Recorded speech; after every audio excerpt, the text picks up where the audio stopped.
भारत चांद पर पहुंचने वाला चौथा देश बन गया। इससे पहले अमेरिका, चीन और सोवियत यूनियन चांद पर पहुंचे थे, लेकिन चांद के दक्षिणी ध्रुव पर पहुंचने वाला पहला देश भारत रहा।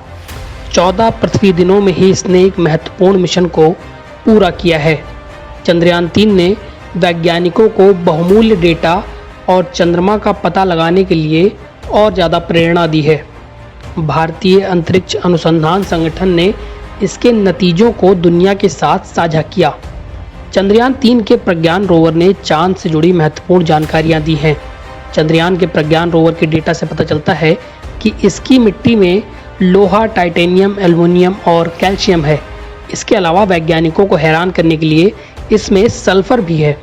वाशिंगटन यूनिवर्सिटी में भौतिकी, कला और विज्ञान के research professor Jeffrey Gillis Davis ने एक लेख में कहा, हमारे जैसे ग्रह वैज्ञानिकों को पता है कि चंद्रमा की मिट्टी में सल्फर मौजूद है, लेकिन ये बहुत कम सांद्रता में है। लेकिन चंद्रयान के डेटा के मुताबिक ये ज़्यादा हो सकता है। प्रज्ञान के पास 2 उपकरण हैं, एक अल्फा कण एक्सरे स्पेक्ट्रोमीटर और एक लेज़र वाला ब्रेकडाउन स्पेक्ट्रोमीटर। ये मिट्टी की मौलिक संरचना का विश्लेषण करते हैं। इन दोनों ने लैंडिंग स्थल के पास की मिट्टी में सल्फर को खोजा है।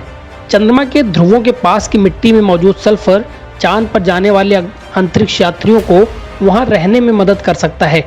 ये नया डेटा विज्ञान का एक उदाहरण बन जाएगा।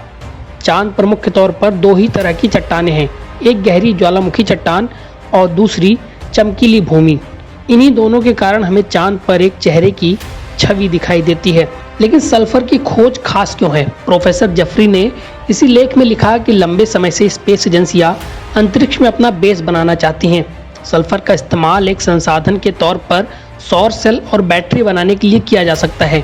सल्फर आधारित उर्वरक और निर्माण के लिए इनका इस्तेमाल हो सकता है। सल्फर आधारित कंक्रीट के कई फायदे हैं। जहां नॉर्मल कंक्रीट से बनी ईंट को सूखने में हफ्ते लगते हैं, तो सल्फर वाली कंक्रीट को कुछ ही घंटे में मजबूती मिल जाती है। चांद पर इससे बेस तो बना ही सकते हैं, साथ ही यह पानी भी बचाएगा, क्योंकि सल्फर बेस कंक्रीट में पानी का इस्तेमाल नहीं होता। NBT ऑनलाइन की रिपोर्ट।